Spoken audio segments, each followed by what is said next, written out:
I have gotten my return to be 11 times return on investment. And if you look at other marketing methods, there are some that do better than that, but you have to manage them every single day. All right, guys, here we go now. It is time to unlock more doors to deals. We're real estate investors here. We're real estate agents here, and we all have one thing in common. We believe that we can. We can live the life of our purpose. We can create financial freedom.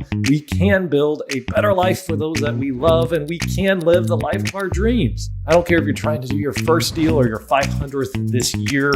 You can get to the next level, and we're here to help. Alrighty, guys, welcome to Doors to Deals. I'm your host and founder, Jim Manning. Today's episode, we talk with a really seasoned investor and really all-around good guy, Tony Javier. Tony specializes in doing TV ads for his marketing efforts to lead generate for motivated sellers, and he's been investing for over 20 years. You can find the video to this episode on doorstodeals.com/035. If you are a part-time investor starting out or even a full-time investor looking to get to more consistent deals, listen up. This show has a ton of great content in it. One of the things that I love about this episode is that when we started talking about the purpose of your business and beginning with the end in mind and how to think about that, even if you're not sure you even know how to begin with the end in mind. And another thing that he went over is one of his biggest challenges when he had to fire his entire team after 10 years of being in the business and how he kind of overcame that and what the right two hires kind of did to the transformation of his business and really his life. Before we jump in, here's our review of the week. This week's iTunes review comes to us from Rip Eddie VH titled Entertaining and Excellent Advice. 5 stars. Rip Eddie writes, as a 29-year practitioner of real estate sales, I can't say enough about Jim and Ryan's organization, 3 Doors. Truly, it's a privilege to have access to such innovative and tested investment systems and strategies. Thanks, guys. Really appreciate what you are presenting and your positive can-do mindset. Keep it up, and we will all keep listening and growing together. Rip Eddie, thanks for your review. Jim, back to you. R.I.P. Eddie. Thanks so much for leaving the iTunes review. And thank you for being such a big part of our network. I love having you around and just wanted to throw some appreciation your way. You are awesome, man. So let's get started with the interview. So Tony, I just want to introduce you all to Tony. So Tony Javier. Gosh, I don't even know how we met, just through just normal networking stuff. And we kind of hit it off. We have a lot in common. And he is an expert at TV ads for motivated sellers.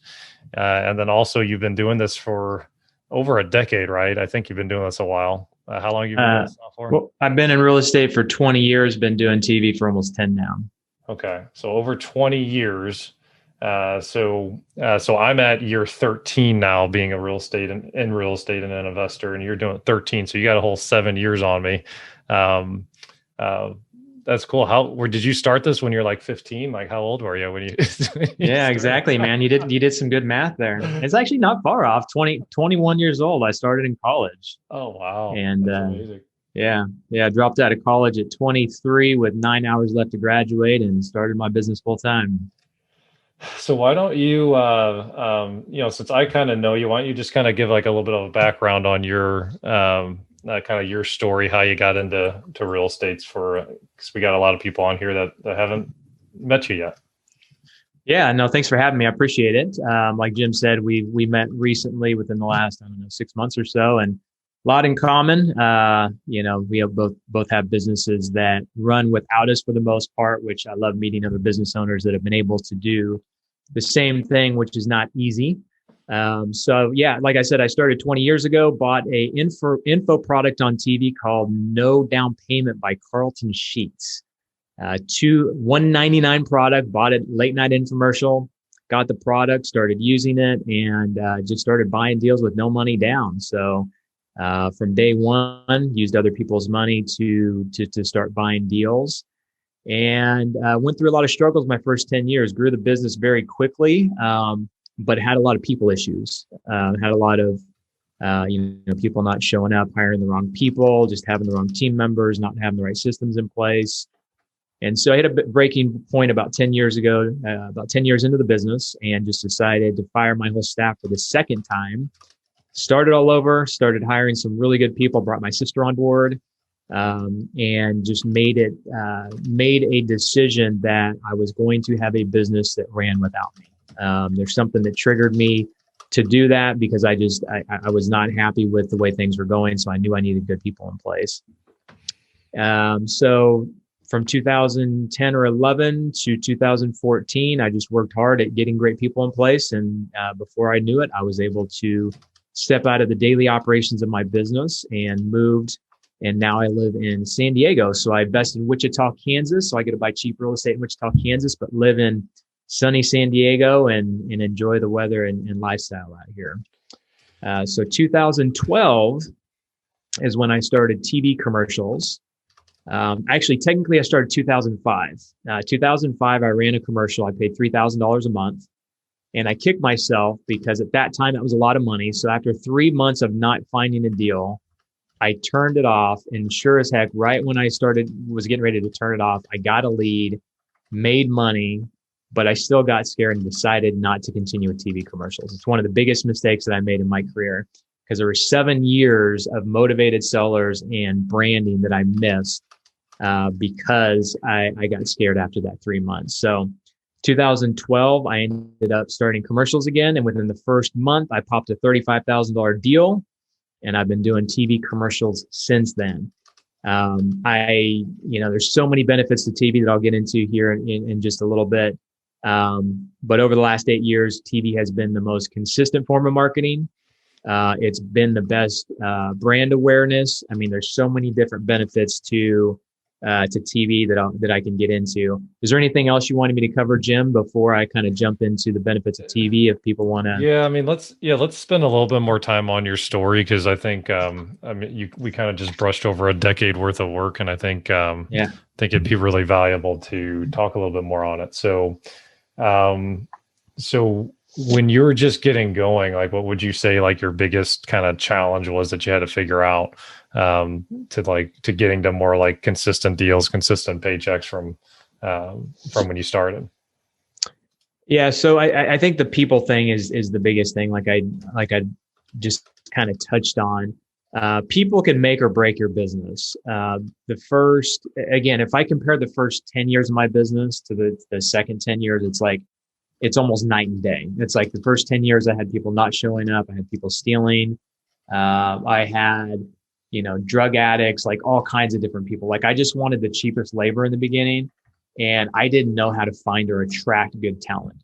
And so when I hit that breaking point in 2010, 2011, somewhere in that time frame, that's when I made the decision that I'm going to pay a higher salary. I'm going to just find better people. I'm going to qualify them better. I'm going to find a process to hire people better.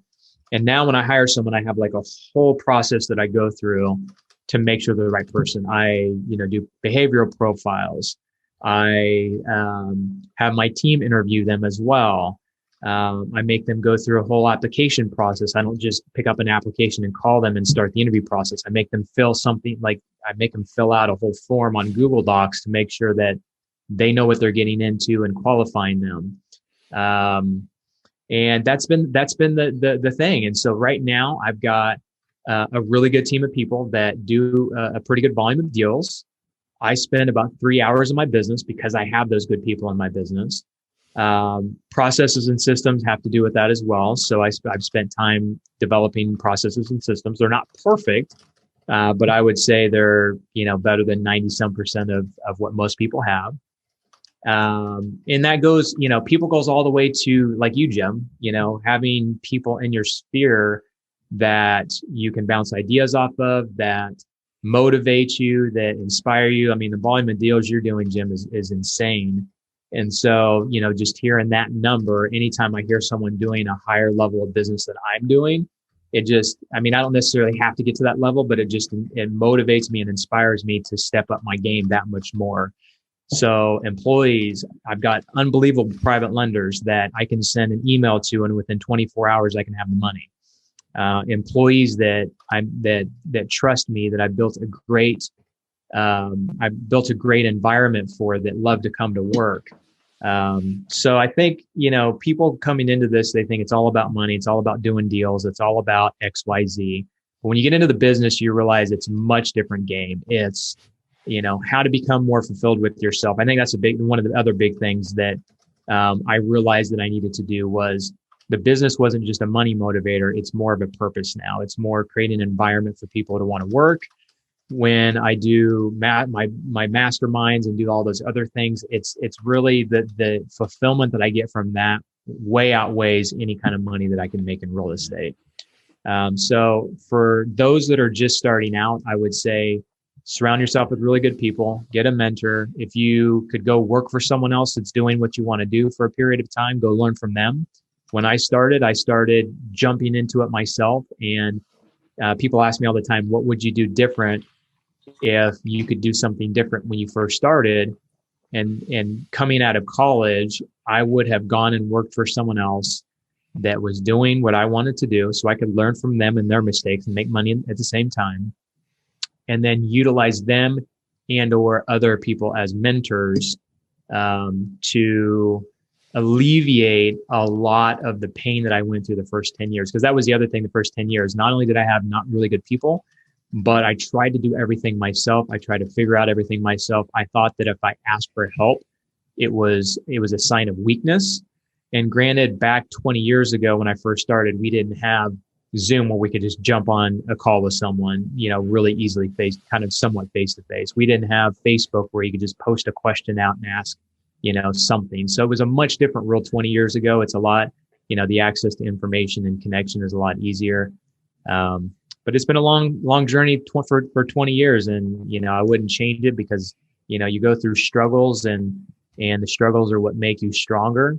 And there's been multiple times in my business I wanted to quit. And I'm like, man, this is not for me. I just want to throw my hands up and give up. But when it comes down to it, there's always a way through it. And you always come out the other side a better person and a better business person.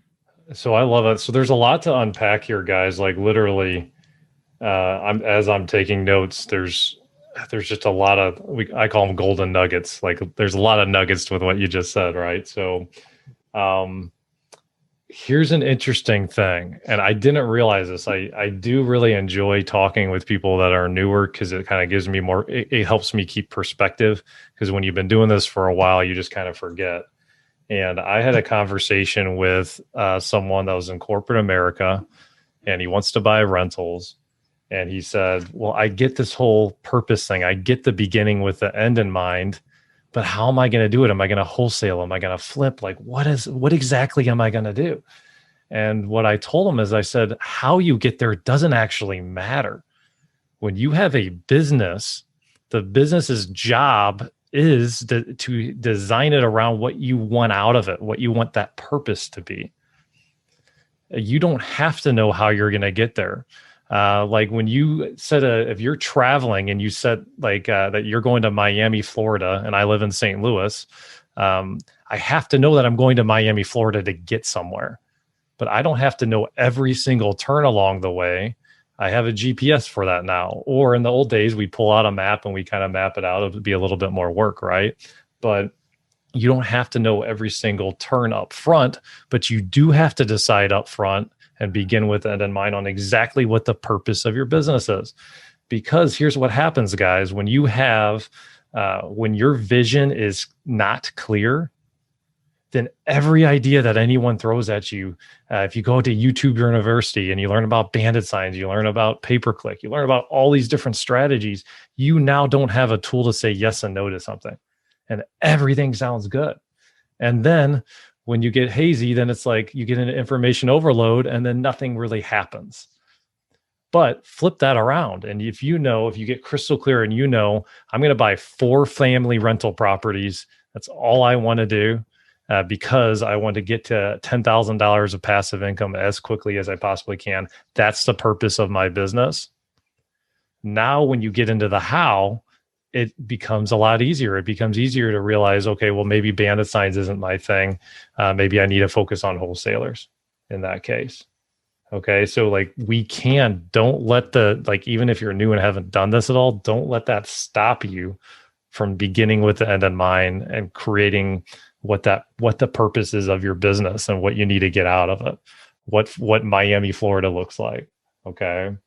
So, I mean, Tony, anything to add on that? I did not, when I started that, I was thinking, oh, this will be like a 30-second little thing. And then I got really into it. So No, it's all good that. stuff. No, it's all good stuff. I think that's a really valid point because in 2010, when I went through that whole thing, I created a vision board. I was like, I need something to like just visualize something way greater than what I had. And financially, I was doing okay. You know, I had a bunch of properties, I had equity. You know, like I'm not saying that I was like poor by any means, but it was like I just wanted something better for my life. So I did this whole vision board.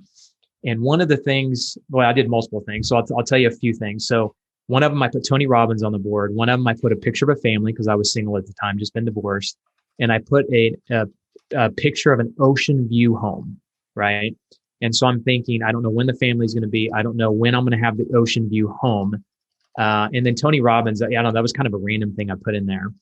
So just like you said, I didn't know how I was going to get all that. Like I could have like upset, like, you know, I guess I kind of did obsess a little bit over like having those things, but I didn't meticulously say this is how I had to get there. Long story short, 2 years later, I went to Tony Robbins' event, met my wife. So that's two of the three things on the vision board within 2 years. And then within 2 years of that, or maybe it was 2 to 3 years from that, I was living in an ocean view home in San Diego, California. So I didn't know how I was going to get there. I just had the vision for it. I put the motion in work. I had to figure out how to make it happen, made it happen, and everything fell into place. So what you said is a really valid point. You don't necessarily have to know how to get there. Just know where you want to go. Start putting the wheels in motion and you'll figure it out. Yeah. Yeah. Dream first, guys. Don't kill your dreams. Just truly be like a kid in a candy store and dream first. So then the other thing that he mentioned was kind of bringing in mentors and other people around you. One of the things that I agree with Tony, I will constantly seek out people that I think are at like a higher level than we're at. And like when you get people around you that are really doing amazing things, like as a man thinketh, right? Like all of this entrepreneurial journey is just how you're thinking and how you're thinking. And when you find someone that's thinking and doing things that are bigger than you, it actually raises your level of thinking and it just kind of rubs off. What's that saying? You become the sum of the five people, your net worth ends up being the sum of the average of the five people you hang out with the most. And there's a reason for that. It's because you start to see how they think and their worldview and how they think actually starts rubbing off on you and how you think. And it raises your level of thinking, raises your level of action, you name it. I mean, Tony mentioned Tony Robbins. There's a favorite quote that I have from him. The movers and shakers of the world are professional modelers. And that's the other thing too. If you find people, you get mentors, you now can leverage and model systems that have already been in place. Real estate investing, guys, even if it's new to you, real estate investing has been around for hundreds and hundreds of years. If you have somebody on YouTube that's talking about some new fancy term that sounds exciting, it's probably been a strategy that's been around for over 100 years. There's just a new marketing name for it. So it sounds like an exciting new thing.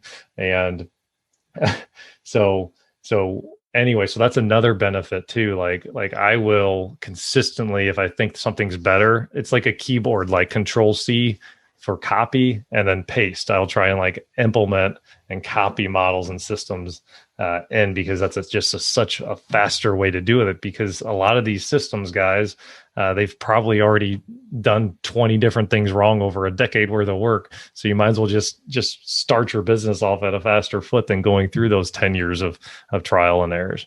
Okay. So that was the biggest thing I wanted to impact on some of the nuggets that you're sharing earlier, man. Okay. So, I mean, anything else as far as like some of the challenges you've gone through that might be good to share to help others out? You know, I think, you know, my personality is different. I'm maybe not different, but I'm very hard on myself. And when things don't go the way that I want them to, I get down very quickly. Because, you know, it's like like a deal closing. Like I'm going to do this deal. I'm going to make this money. And then, and then you do the deal. You spend a lot of time on it. You don't make the money that you're going to make. You can get really down on yourself. And you can do that with so many different things in this business. You can do a marketing plan, and then you launch it and it fails. You can hire someone that you thought was going to be mind blowing for your business, and they ended up not working out. So I guess the last thing that I could say on that would be that even though you're not where you want to be sometimes, things typically work out the way they're supposed to and end up great in the end. Some of the biggest failures and downtimes in my career, I look back and I was literally just like 1 or 2 moves away from a dramatically different outcome. 10 years ago, I keep saying 10 years ago, when I fired my whole staff, at that time, I went through like a dark period of like, I built this whole business and I felt like it was crumbling because I had to take the whole business back. Things were still going fine. I was still doing deals, but it was like, it wasn't the vision that I had for my company. And I was one hire away from changing my whole staff. So I hired my sister, brought her on board. That completely changed what I did, or changed my mentality of who I needed to have in my business. I paid her way more than anybody had ever paid before. And then eventually I ended up hiring a general manager, CEO, whatever you want to call him, to run the whole business. I was basically 2 hires away from, and of course there was work in between, but I was 2 hires away from basically stepping out of my business. So just to reiterate, if you're not where you want to be, and especially if you're down in the dumps and being hard on yourself right now, just remember there's something right on the other side of it. And anytime something bad happens, just like I said, when I fired all those people, all those people in my business, I think I fired like 4 or 5 people within like a month period. It sucked, but on the other side of it was my sister that I hired. I've had times where I had to downsize my company, and it ended up being great because now I've got a much leaner, thinner staff. I'm doing less deals, but I'm making just as much money and I don't have to worry about as much.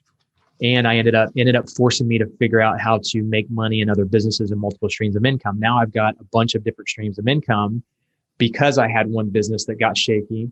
And I said, you know what? I need to make sure that I've got multiple sources to make sure that I'm fed if something happens to one of my businesses. So now if one of my businesses go down, I got 4 to 5 others that pick it up and that kind of thing. So there's just so many, there's a couple sayings. It's once one door closes, another one opens. There's always the silver lining on the cloud. I mean, there's so many different sayings to it.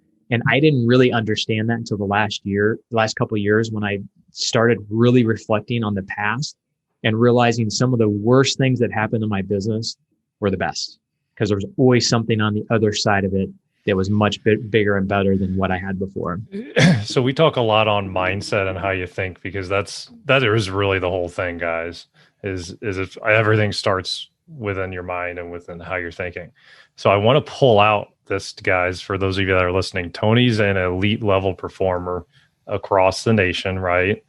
And if you analyze how he's thinking, it's not, oh my gosh, I made a mistake, beat himself up. Okay, I'm done. This real estate thing doesn't work for me. It's, okay, I made a mistake. What do I need to learn? And maybe it's through a mentor. Like what do I need to learn from this? Like where's the lesson in this? And then I'm going to keep moving forward.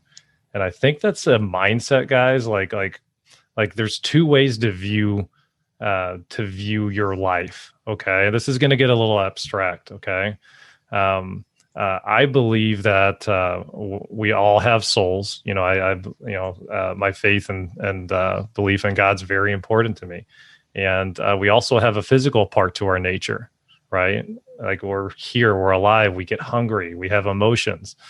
And what each and every one of you needs to decide is, are you a spiritual being that's living a minor physical existence, or a physical being that is living, just kind of has, you have the spirit, but it's really not that big of a deal. And if you can get and grow to the point where you view everything as life's happening for you and not to you, and every single thing that happens is a is something that your spirit and your soul can grow from, my goodness, guys, there's a lot of things that melt away, a lot of fear that melts away, because really, like you can't lose at that point. Sure, you can lose a little bit of money on a deal. Sure, you can go through a lot of challenges, but everything is there to help you grow your soul. Everything is there to learn, to help you grow for the next life and to be prepared for it. So anyway, so like what he's doing there, guys, is that mindset of, okay, but if you're just a physical person, and gosh, you built 10 years, like, do you like what he just shared with y'all, he's doing kind of like, because like Tony's the guy's like a guy's guy, right? But like 10 years of building a business. I spent 13 years building this business. If I was 10 years in and I had to fire everybody, that is some emotional, that's a challenge right there, guys. That's about as difficult of a challenge as you get. So that's amazing, man. Congrats on getting through that. Yeah, I love that. So for those of you that are on Zoom, feel free to chat to us if you have any questions, or if there's anything else you want us to like talk about as we kind of talk about some of these abstract things. But let's kind of get back to the real world. So Tony's an expert on TV ads to find motivated sellers. So why don't we dive into that a little bit? So take it away, man. I don't know as much about it, so I want to ask you the best right question, but I'm going to have to say start. Hey guys, for those of you that are local to St. Louis, I wanted to make sure you knew about an amazing resource that we have to help do some extra deals. You can email our team at deals@3doors.com. And just so you know, we do deals with other investors all the time. Like, it's been hundreds and hundreds over the years, and we've averaged over 100 deals with other investors per year for over the last 5 years. We can straight up buy the deal if you have a wholesale under contract that you want to sell. If you need funding to finance a flip, or like you're doing a BRRRR strategy, we have funding available for you. If you're trying to wholesale a deal, we're doing JV wholesale deals with other wholesalers that, quite frankly, some of the deals we're putting together for a beginner or an intermediate investor, they'd probably be walking away from because we have systems and processes, and we have buyers in place that are paying top dollar for these properties. So make sure you use this resource. And the best way to get and the easiest way is to just send us an email, deals@3doors.com. All right, back to the episode. I don't know as much about it, so I want to ask you the best right question, but I'm going to have to say start. Now, perfect. Yeah. So I have about 10 key points I like to cover, but for the sake of time, I'll just cover 5 quick points of why TV is the best form of marketing in real estate by far. I've been in real estate for 20 years now. I have done direct mail. I've not done direct mail. I've done, there's so many different forms of marketing that I've implemented, but TV has by far been the most consistent and has done the most for me. And I'll tell you 5 reasons why. So first of all, the credibility that it builds in your business. I mean, think about some of the brands that you know. Frosted Flakes, they're great. Lucky Charms, Magically Delicious. Like, those are brands that you remember, and it's because they were on TV. They could not run another commercial for 20 years. In fact, I don't even know if Lucky Charms and Frosted Flakes is on commercials anymore. I've known it for so long that I remember it. And they could not run a commercial for 20 years. And 20 years down the road, I would still remember it. And if I go to the grocery store, I will see it. I will know it. And if I want to buy something even close to that, I'm going to buy that, as opposed to buying a non-name brand or something that I've never seen. So the credibility it builds in your market is unlike any other. If you run meetup groups, if you do any other forms of marketing, it helps with all of those things. Because once you're on TV, you become the authority. People look at you as the expert, And if you're on TV, in people's eyes, you're somewhat of a celebrity, and it's just the credibility it brings is unbelievable. I live in San Diego, California. My TV commercials run in Wichita. When I go to Wichita, I'm recognized all the time. People just, when they see you, they feel like they know you. They'll start conversations with you. It's just a different feel when people know and see you all the time on TV, as opposed to just seeing you on direct mail and those types of things. So that's number one. Number two is there's little to no competition. Like, there's not many people talking about TV. I sell, or I have coaching students in multiple markets, and most of the markets that I coach my students in, there's no one else in that market. Like, there's no one else doing it. And there's multiple reasons for it. I think people think it's too expensive. People think it's a big production, which is not as hard as you think. There's all kinds of different reasons that I think people don't get into TV. And that's probably why it took me 12 years to get into TV, is all of the limiting beliefs that maybe I had with TV. Especially since I started earlier in my career, just, the things that I thought were with TV, just, in my mind, I think was just a mental block. Not many people are on TV. There is little to no competition. So when you go out on a motivated seller appointment, as opposed to someone who's gotten 10 postcards, if they call you from TV, you're probably the only one that they called, right? So that's that. So number three is a high return on investment. So I've dialed my TV marketing in very well over the last 8 years. And I have gotten my return to be 11 times return on investment. And if you look at other marketing methods, there are some that do better than that, but you have to manage them every single day. With TV, and actually the fourth thing is automated. So I'll go ahead and skip to the fourth as well. Is TV is highly automated. There's some setup, there's shooting the commercial, there's some production, there's figuring out what ads to buy, which I buy pretty much all the ads for my students, so they know exactly what ads to buy. They don't have to figure that out. I spent 3 hours last year. That's just an estimate. Someone asked me that the other day, and I'm like, wait a second. I shot 2 TV commercials that took about 30 minutes. And then between just kind of looking at some data my team brought me, and talking to my media guy and making some changes on commercials and doing some tweaks and stuff like that, I probably spent 3 hours on my TV commercials last year, and it brought hundreds of thousands of dollars back in return. There's not very many marketing methods you can say that with, is that it's so automated that once you get it figured out and you get it set up, all you have to do is turn up and down the volume, tweak some things, maybe, make some adjustments to increase your ROI, but it's so automated. I call it return on time, ROT. People talk about ROI. I like ROT. I like to not have to spend a lot of time on marketing methods. And so with TV, you don't have to buy lists. You don't have to text blast. You don't have to respond to a bunch of cold leads. You get high quality leads, which is number 5. When people call you from TV, you get high quality leads. When someone gets off the couch, or maybe they're still sitting on the couch, they pick up their phone and they spend the time to call the phone number, chances are they're a high quality lead. When you text someone, when you send them a postcard and they just have it in their hand, there's something different about that lead where you get a lot of tire kickers. But with TV, for some reason, you're going to get a tire kicker every once in a while. Don't get me wrong. I'm not saying they're not all tire. None of them are tire kickers. But when someone calls off of a TV ad, they're much more motivated. They're higher quality leads. And we make much more money per deal on TV leads. We just did a deal last quarter where we made over $100,000 on it. I've never done that from any other marketing method.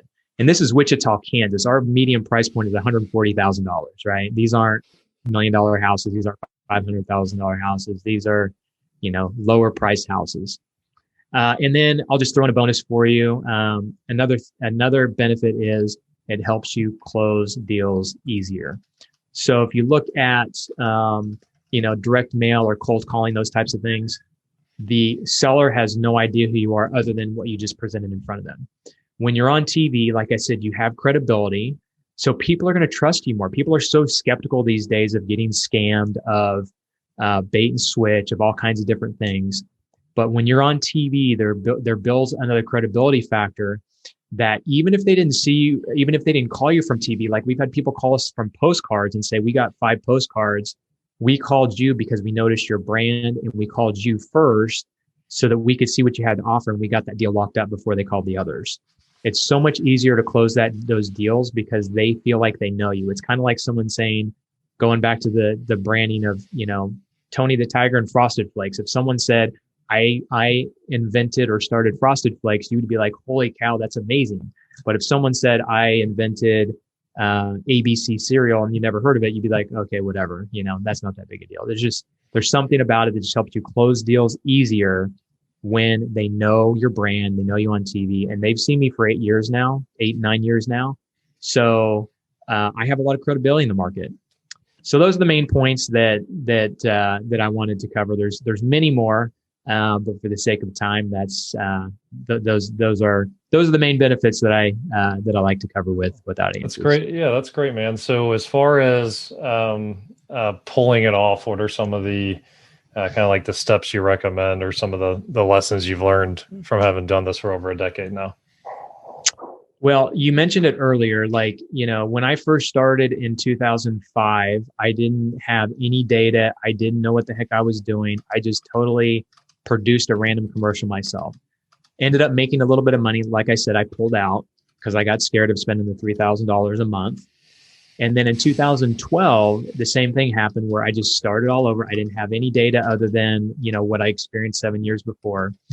And it was luckily the first month I popped a nice $35,000 profit deal. But I had to figure a lot of things out within the first year to 2 years. It was, what are my scripts going to be? Who's going to produce my commercial? Luckily, I had a media buyer that was able to guide me through the media buying process, but he knew nothing about real estate investing. So kind of like what you said is finding someone that has done it before, that can guide you through the process. And that's actually why we created our, my Real Estate Masters TV program, to show people how to do it. I show them my data. I show them what scripts worked, what didn't work, what I did in my TV commercials that worked, and what I did in my TV commercials that didn't work. I've got my media buyer that buys ads for our students. Basically, 90% of what I've done in the last 10 years can be done for someone within about 30 to 60 days to get them on TV. And then we guide them through the process of making sure that they do things correctly. It's kind of a franchise-like system. You don't pay franchise-type fees, but it's a franchise-like system where you plug in basically what we've done in your market, and you get the phone ringing right away and just build a ton of credibility in your market. So if you did this on your own and tried to buy some ads, how much does using an expert at the media buying process, how much of a savings can that get you? Yeah, that's a great question. I have a lot of students say, I checked into TV, last month, last year, a couple years ago. I didn't know what TV stations to go with. They gave me this, they gave me that. And there was just a lot of runaround. They weren't sure if they were getting taken advantage of. They thought it was too expensive. So a media buyer is priceless. 2012, if I didn't have a media buyer, I wouldn't have been able to get started nearly as quickly. So he was able to negotiate the commercials that at the time he thought were good for me. And we've tweaked them over the years to optimize it. So we know what commercials work, or what shows work that we air on. Media buyers can get you better deals. And I've tested this before. Media buyers can get you better deals by far because they know what questions to ask. They know who to talk to. And they want that media buyer to send them other clients down the road. So they're going to give them better deals. That's just the way media buying works. So, you could go buy the commercials yourselves, but you don't know who to talk to. You don't know who to trust. So with a media buyer, they're on your side. It's kind of like hiring an attorney to represent you in court. It's like you can go to court yourself, but when you have an attorney represent you, you're going to get much better results. But the good thing about a media buyer is you don't have to pay them.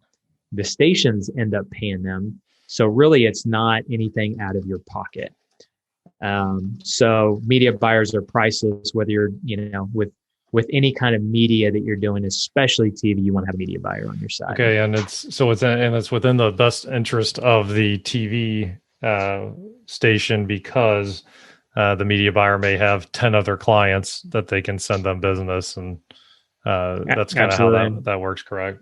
Absolutely. And they know it's easier to deal with a media buyer directly. If they have to deal with the customer directly, it's a lot more because you got to explain things more. So the media buyer takes a lot of that interaction with the client out. So that's another reason that you can get better deals, is there's not as much labor involved with dealing with a media buyer as opposed to dealing with the customer directly for the stations.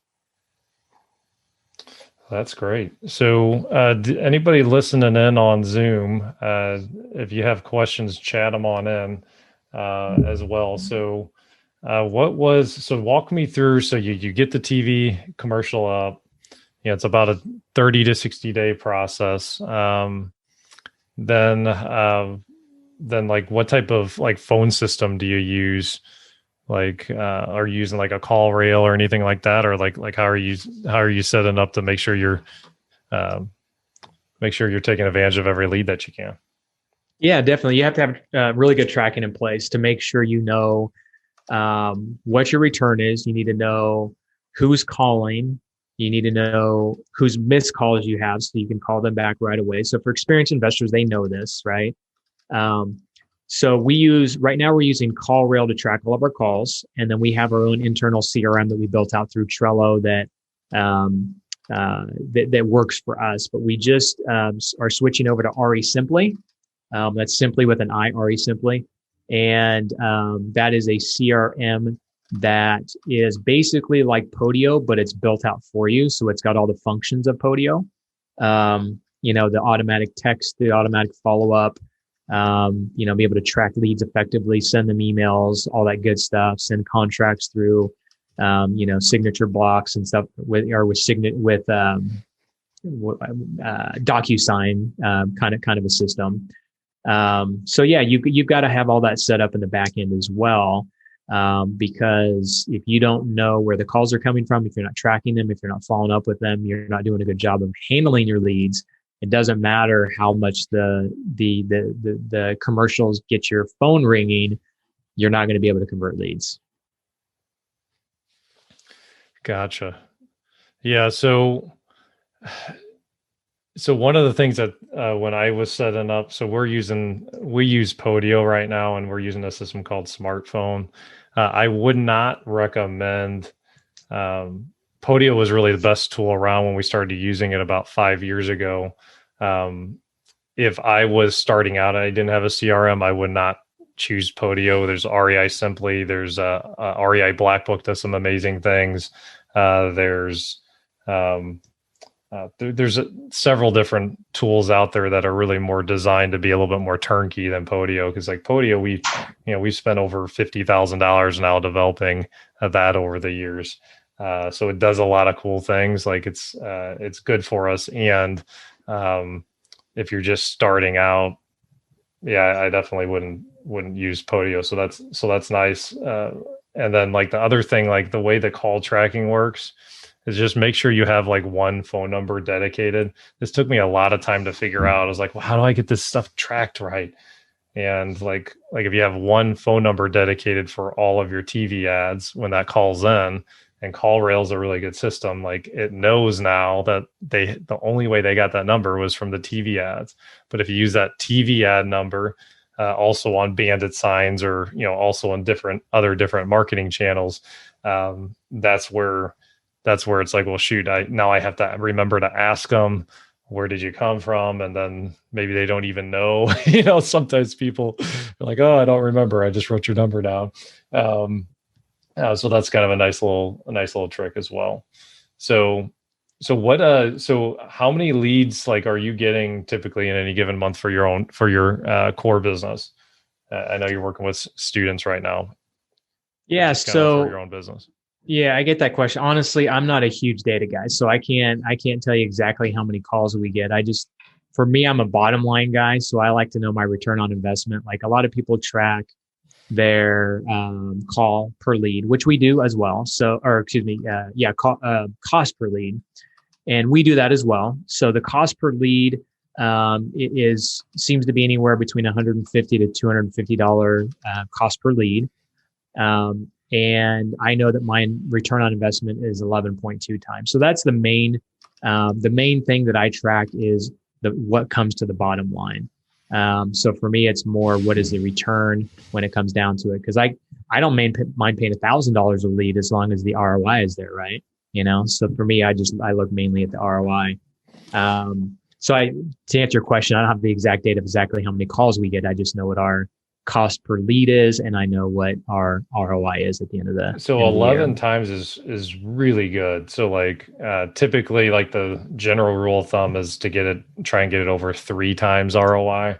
Is kind of like the metric to look into for it. So 11 is fantastic, especially when you consider he's only spending 5 hours a year on it or whatever, or maybe your team spends 10 hours a year and you spend 3, but because of the automation on it, to get that 11 times ROI, you have the media buy down. You've been doing it for 8 years, so there's a consistency in the message there. So that certainly has helped from branding.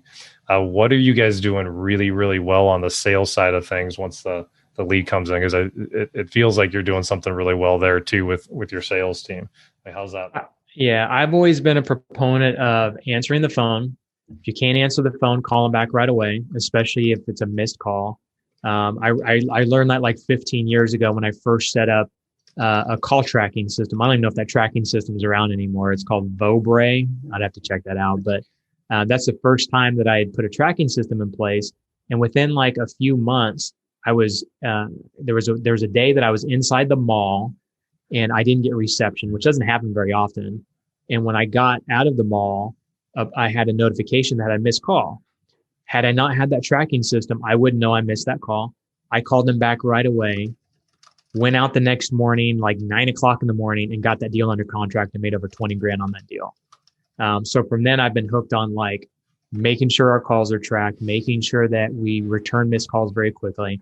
And that was 15 years ago. Like the market is way different now. Like there's so much more competition in the market. So you need to answer your phone if you can. If you don't answer your phone, chances of them calling someone else gets much greater. The more time that it takes for you to call them back, the more time they have to call more competitors.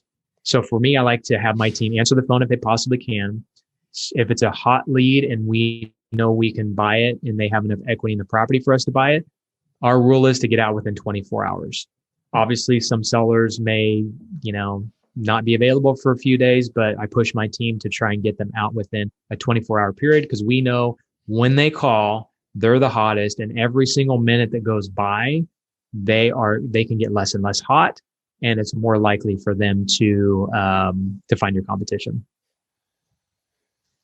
So I think, Tony, we've even talked about this before. Some of our conversations I don't know, like I'm pretty sure we've talked about this. So like the stats, like I read a study one time on lead conversion. And if you answer the call or pick up or return a phone call within 2 minutes, you are 400% more likely to end up turning that into a client, into a deal. 400%. Sounds about right. Right. I made a huge, massive mistake that I'm embarrassed to even admit because I'm glad Ryan, my business partner, is not on this call, and actually he knows this anyway, so this isn't anything he doesn't already know. But we spent about 18 months where we tried to outsource the answering of the call to like a VA from a different country, and we have VAs on our team. There's nothing wrong with VAs. We have some amazing people on our team that are VAs. But the English of these people, like you could tell that it was very, very poor. So we outsourced that way too early in the process. And then like our sales went down and we kept thinking like, well, what are we doing wrong? Are the salespeople not doing as good? What's going on here? And then it circled back to, well, wait a second. That very first impression that we have, people are just kind of hanging up because they can't understand what the person's even saying on the other line. And that is a big thing that I think a lot of investors even try to outsource like way too quickly. That step in answering the phone call should actually be one of the very last things that you do in your company. That you kind of give away to a team, in my opinion, because that is like literally like you're going to answer that phone call because you're paying for that lead and do a much better job than anybody else that you can outsource that to. So I'd like, what I recommend people do is that you hold on to that piece of the business for a while.